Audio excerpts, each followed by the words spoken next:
So I will start by giving a short introduction on the market and the context surrounding our intended business model. We start by considering the traditional product being the very humble dairy product, yogurt. And this is a very old product that everyone knows. Since the late 1990s, probiotics, which are essentially bacterial cultures, have routinely been added to yogurts. And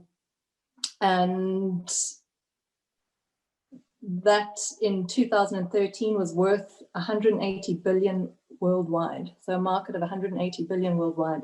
The products themselves have profit margins of about 15%. And consumers increasingly see the value in food to solve health problems. So currently now, where we are, the digitalization of value chains has allowed for customization of functional foods for target markets. And the current consumer trends favor the development of new business models for functional foods. So essentially what the business model that we would propose is to sell well-being or a healthy lifestyle. And this will be by selling selling functional health products and providing customized probiotic products to consumers on subscription based on data which have been provided, which is provided by the consumers. The intention is to use novel distribution chains like fitness centers and partners. So now my colleagues will explain it further. When we go to the business model, Christine already mentioned the fitness centers. The reason why we choose fitness centers, there are fitness centers as partners for this, is that there is the problem of the cold chain that need to be maintained. So the idea is that the consumer receives shipments on a weekly or bi-weekly basis at the fitness centers.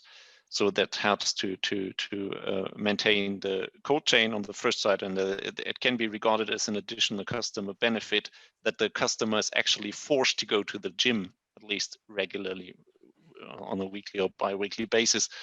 And secondly, a second partner would be the collector of individual fitness data. This could be manufacturers of fitness trackers like Garmin or Fitbit, or it could be providers of fitness apps like MyFitnessPal. That could also provide additional information like the diet, the information about the current diet the customer is having. And I hand over to Natalia for the key resources. So for the key resources here, we have like the specific bacteria, first of all, which makes the yogurts probiotic. We have the further additives, for example, like specific taste and fruits, which we can add and make our products more preferable for the clients. And also we have the knowledge on fitness supporting food. Yogurts are usually deemed as health food. And given also our partnership, if the yogurts will be disposed in the fitness studios, of course, they will also be deemed very healthy. And the core competencies are that we can process the data we collect from our partners, from the fitness studios, and also from the apps, from fitness trackers. We can use those data to adapt the yogurt composition and make them customized for our clients. And our logistics will work in that way, also given the partners we engage, because yogurts are perishable products, so we will have to, we cannot deliver them directly to the client. We can deliver them to the fitness studios where they will be kept and cooled before the time the person comes and take it. And the marketing is also our competency. We will make like health the core thing in our marketing program.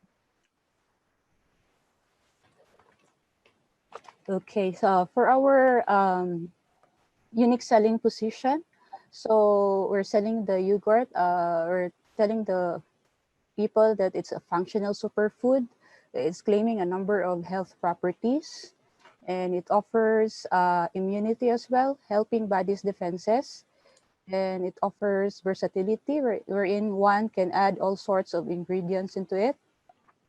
And it is also a healthy and a more nutritious choice, and a sweet and luxurious treat that everyone can enjoy.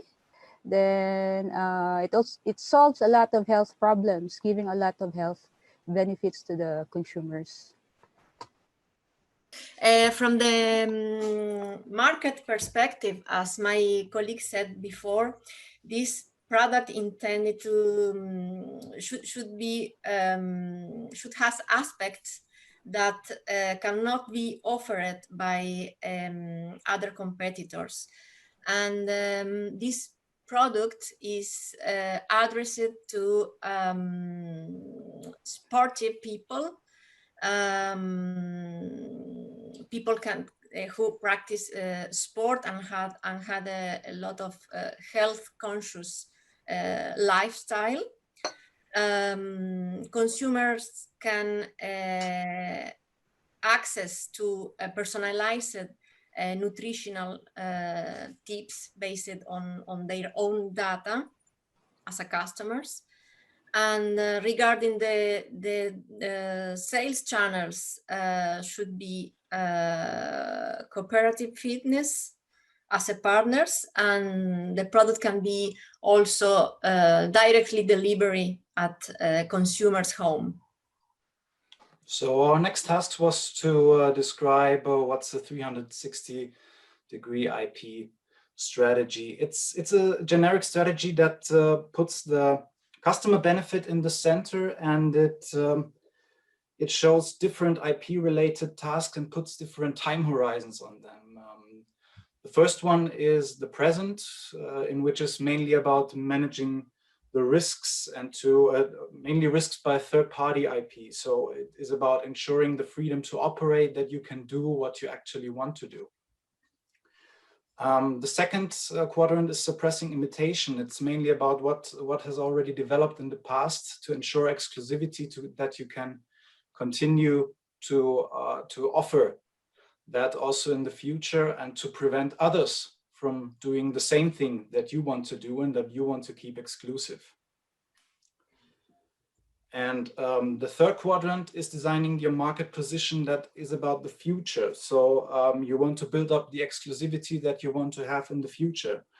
So it means you need to know where you want to be in the future in terms of your customer benefit and the customer value. What do you want to achieve in the future, so you can already build up the exclusivity now in the present and protect what's necessary in the future already today. And the fourth quadrant is then about mainly communicating what you have done in the other quadrant. It's about communicating, hey, we're there to the customer, show the USP, we're here, we do it, it's there, it's out there. And second quadrant, it's exclusively ours. We can deliver that to you in that quality and with that value proposition, and nobody else can. And in the future, if you stick with us, if you remain with us, we can ensure that you will have a unique customer value and a unique benefit if you stick with us in our ecosystem. Okay, so it is my job to explain the objectives of the 360 IP model. And this is where you're using your intellectual property to achieve and implement a successful business model, taking into consideration both the resource or internal perspective and the market perspective, and similarly, the cost impact and the impact on earnings. So taking the upper left quadrant first, you need to ensure that you are responding to customer needs, their needs for benefits, for the identified benefits. As was mentioned by Alexander, you have to consider freedom to operate, and the establishment of relevant relationships. Then you have to ensure that you secure the assets, the organizational assets from which your value is going to be derived.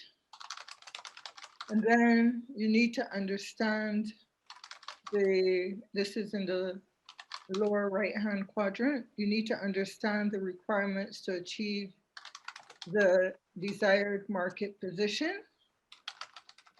And finally, you need to solidify your ability to generate premium market share. And that would be in the upper right quadrant. And my colleagues will then go into details in terms of this matrix. Thank you. Okay, thank you. First of all, regarding the management of the risk on safeguarding the value creation, we need to avoid any third-party IP. There is a lot of digital elements. There is some exchange of data. There is some widgets that are used to collect the data to the user. In this case, we need to be sure that there is no third-party IP. If there is some, we can try to conclude some license contract, especially if this technology are related to transmission of data. One of the other aspects that we need to look is suppression of imitation, and be sure that we have an exclusivity of on the product.